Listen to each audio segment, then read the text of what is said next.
Science tells us that the experiences we have in the first years of our lives actually affect the physical architecture of the developing brain.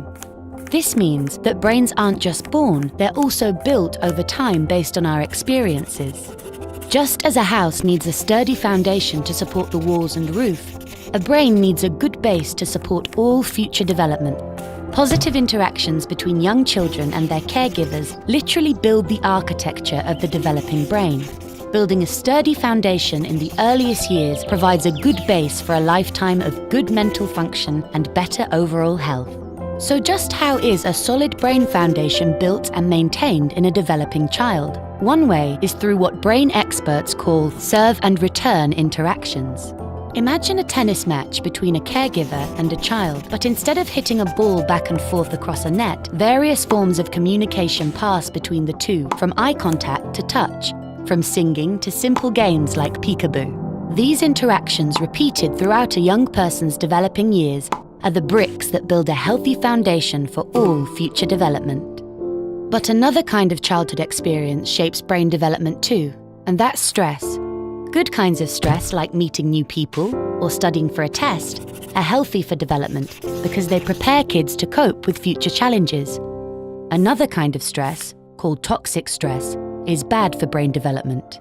If a child is exposed to serious ongoing hardships like abuse and neglect, and he has no other caregiver in his life to provide support, the basic structures of his developing brain may be damaged. Without a sturdy foundation to properly support future development, he is at risk for a lifetime of health problems, development issues, even addiction. It's possible to fix some of the damage of toxic stress later on, but it's easier, more effective, and less expensive to build solid brain architecture in the first place. One of the things building sturdy brain architecture supports is the development of basic emotional and social skills, an important group of skills which scientists call executive function and self-regulation, can be thought of like air traffic control in the child's mental airspace. Think of a young child's brain as the control tower at a busy airport, all those planes landing and taking off, and all of the support systems on the ground simultaneously demand the controller's attention to avoid a crash. It's the same with a young child learning to pay attention, plan ahead, and remember and follow lots of rules. Like all of us, kids have to react to things happening in the world around them, while also dealing with worries, temptations, and obligations on their mind.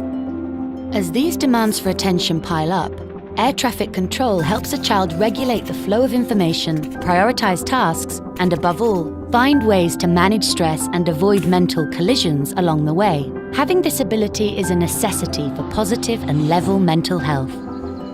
Developing effective air traffic control, overcoming toxic stress, and building solid brain architecture are things kids can't do on their own.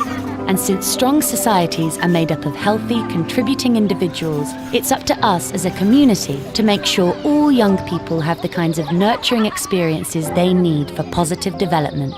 To build better futures, we need to build better brains.